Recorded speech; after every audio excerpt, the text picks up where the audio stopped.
Hello, welcome to the how-to video on doing the reading journals. Let me go ahead and pull that up. Okay, so each time you have chapters to read, you're going to have this a reading journal assignment.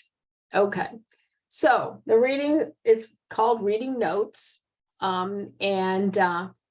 there are a couple of things that you're going to include as you read. This really just helps you work your way through it and analyze the material and relate it to your own personal experience as you go through it. Okay, first thing you're going to do is you're going to explain the major ideas. There can be 2, 3, 4 major ideas, and by explain, write several sentences about the major ideas. Then you're going to include and explain 2 or more secondary ideas. You know, they're not right out there in big bold letters, but to you, these are really important as you go through the chapter. 2 or more.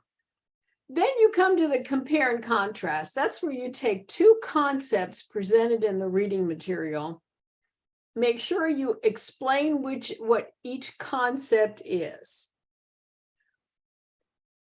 For instance, a concept would be process art versus product art. Those are 2 concepts that you might find in a chapter. So explain, my two concepts are process art and product art. Then process art is, explain, explain, explain. Product art is, explain, explain, explain.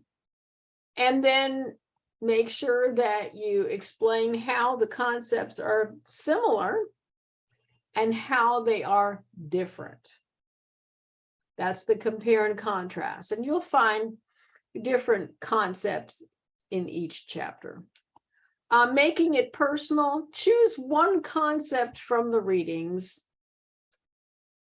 Explain what it is that you're talking about, and then explain how it applies to you or someone you know. Use sufficient detail to make your case. You might talk about in the chapter on play how, you know, in your classroom, you've seen children in the dramatic play center, and these are the kinds of scenarios they act out. This is the kind of learning that you've seen taking place. That's making it personal.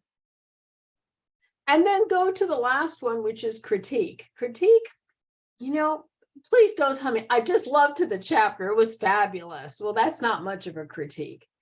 Critique means that you either agree or disagree. They can be positive or negative or just sort of meh in between. Why do you agree with certain pieces of it or disagree with certain pieces? And it's perfectly fine to disagree. I find it's much more interesting to read when someone disagrees with it. So this is something to help you digest the chapters. During weeks when we have more than one chapter, treat them as if they were one. You don't need to write 2 of these, just put them all together. All right, do you have any questions about this? Let me know.